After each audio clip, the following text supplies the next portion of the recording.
You're listening to School Counseling Simplified, a podcast with easy-to-implement strategies for busy school counselors. Here's your host, Rachel Davis from Bright Futures Counseling. Let's play a little game of Would You Rather, School Counselor Edition. Okay, would you rather spend your weekend planning a group or spend your afternoon sitting in irrelevant PD? Yikes. Or would you rather be the only counselor with no one to collaborate with, or to spend hours searching online for engaging activities? All of these options are pretty bad, right? But unfortunately, they're all too real. But what if I told you I had a solution for you? What if I told you I had access to hundreds of school counseling lessons, groups, and activities, counselor-specific trainings on the topics you need most, and a community of like-minded school counselors to support you? You would say, yes, please. Well, that is what Impact is all about. Impact is my monthly membership for school counselors, and it helps you with all of these things. You get access to hundreds of resources. That's unlimited free downloads. Log in and get what you need right away to every single resource that's in my store. We add new resources each and every month. We're adding a new middle school and elementary resource each month, and some of these are bonus Impact exclusives, meaning that you can get resources just for members. You can request resources that you need and easily search so you can find exactly what you're looking for. And let's talk about the trainings, counselor-specific trainings on the topics you need most. We do these each and every month as part of our Coffee with the Counselor series.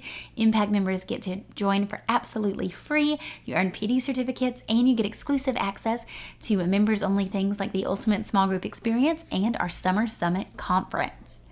And the community. Y'all, this is possibly my favorite part of Impact.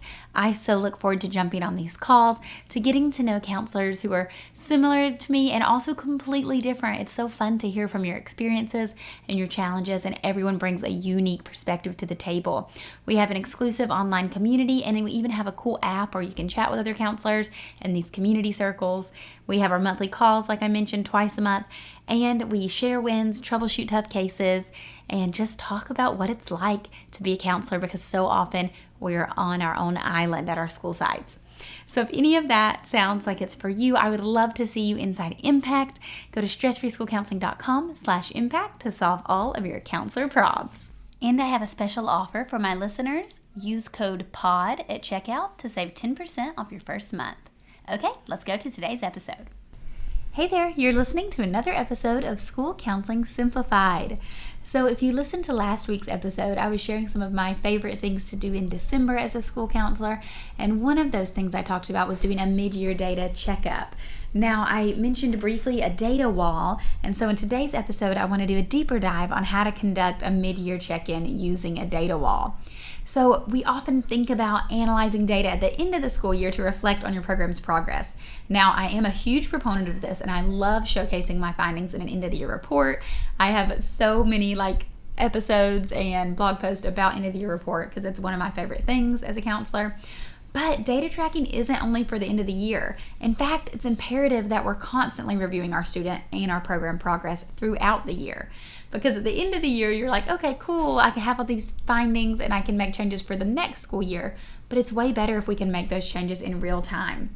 This way we can constantly improve our services to best fit our students' ever-changing needs. And then the praise and approval that comes with it is just icing on the cake. All right, so what is a data wall? A data wall is simply a bulletin board. So you guys probably already have a bulletin board that you're in charge of decorating. Now, this is a bulletin board that you can display to showcase your impact that the counseling program is having. You can share data on student progress and on the services that you're providing. So how you're going to gather your student progress data. So quantifying your student progress shows how students have been doing since they've been in counseling with you. It's pretty simple. It's basically just showing, are they improving or not? And you can find out this data by using tracking tools like self-assessments and behavior surveys. Remember, self-assessments are quick questionnaires that you give students before and after each group or set of individual sessions that shows their self-perceived progress. So these would be questions or statements like, I know what social fluency is. I know how to manage strong emotions. I know how to use mindfulness as a coping strategy. Things like that. And they would answer it at the start of their 6 to 8 week sessions, and then at the end when their group has concluded or when their individual counseling has concluded. And then you can use that data to put on your data wall to show, in this group, at the beginning of my group, only 6 out of 10 kids knew how to manage strong emotions. And at the end of my group, 9 out of 10 kids can manage strong emotions. A behavior survey is the other piece. Now, this is the one that you're not sending to students, you're sending it to parents and teachers before and after the services. So this way they can rate how their child or student is doing. And so, for example, these are going to be behavior-based questions like, my child knows how to calm down when they're feeling upset. Tracking tools like self-assessments and behavior surveys. Remember, self-assessments are quick questionnaires that you give students before and after each group or set of individual sessions that shows their self-perceived progress. So these would be questions like, or statements like, I know what social fluency is. I know how to manage strong emotions. I know how to use mindfulness as a coping strategy. Things like that. And they would answer it at the start of their 6 to 8 week sessions, and then at the end when their group has concluded or when their individual counseling has concluded. And then you can use that data to put on your data wall to show, oh, in this group, at the beginning of my group, only 6 out of 10 kids knew how to manage strong emotions. And at the end of my group, 9 out of 10 kids can manage strong emotions. A behavior survey is the other piece. Now, this is the one that you're not sending to students, you're sending it to parents and teachers before and after the services. So this way they can rate how their child or student is doing.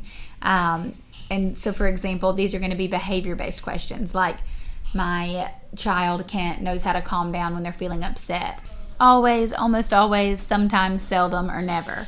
So that's an example of the behavior survey. Again, you're going to use that data to show how the students have improved, how their behaviors have improved as a result of counseling services. And these are awesome pieces to put on your data wall to show student progress.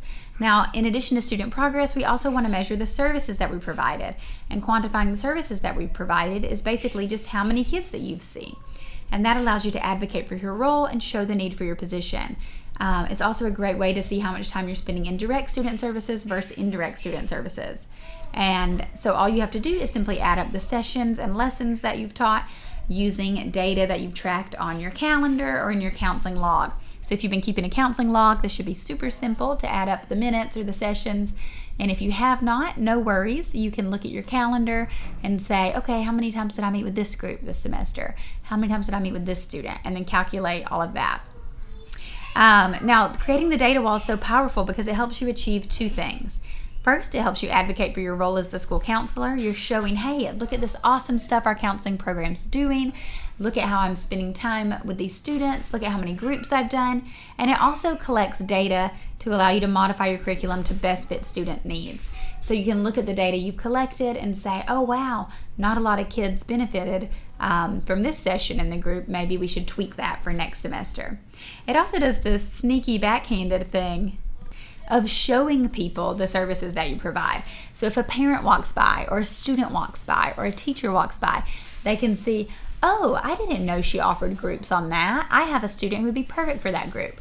Or the student can say, oh, wow, I can see my counselor to help me with that. That would be awesome. Or the parent's like, oh, I didn't even know we had a school counselor. Or I didn't know our school counselor saw kids individually. I would love for my child to be seen individually. So it's a great way to share the services that you provide. That's why I always recommend placing one of these in like a high traffic area. So maybe, in the front office, in the multi-purpose room, right in front of your office, in the hallway, cafeteria, wherever you think is a good place to put it to get a lot of eyes on it. So now we're going to talk about putting it all together on the data wall. So once you have your data from your services provided and your student progress data, you're going to use it to create charts and graphs to display your findings. Now, if you've been using Google Forms to collect this data, it's really simple just to click the results tab and then you can screenshot the pie charts that they've already provided for you. A few things to consider.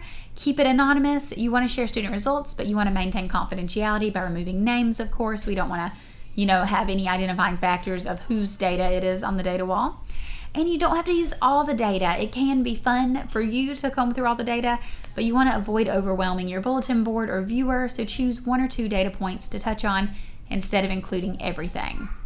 And you can showcase your findings at the end of each quarter, semester, or even more frequently. You could do like monthly, what we've been up to in counseling. For the purpose of this episode, I'm talking about semester. As we're in December, you can use it for what you've done so far this semester. And then, like I said, you also want to put it in a high traffic place so it's getting the most eyes, and it communicates those services you offer and destigmatizes counseling while also advocating for your role to staff and parents. So I love data walls. I want you to be loud and proud about the amazing services you provide, and I want you to try one as well. So I'm going to link to my template in the show notes if you guys want a template to get started, or this is definitely something you could DIY as well. If you have a beautiful data wall, I would love to see it. Please tag me on Instagram at Bright Futures Counseling, or you can always send me an email, rachel@brightfutures-counseling.com, if you have any follow-up questions. All right, talk to you next week. Thanks for listening to School Counseling Simplified. You can find the links from today's episode in the show notes. If you'd like to connect with Rachel, she's on Instagram and Teachers Pay Teachers at Bright Futures Counseling. Be sure to subscribe to the podcast so you don't miss any episodes of School Counseling Simplified. Talk to you next week.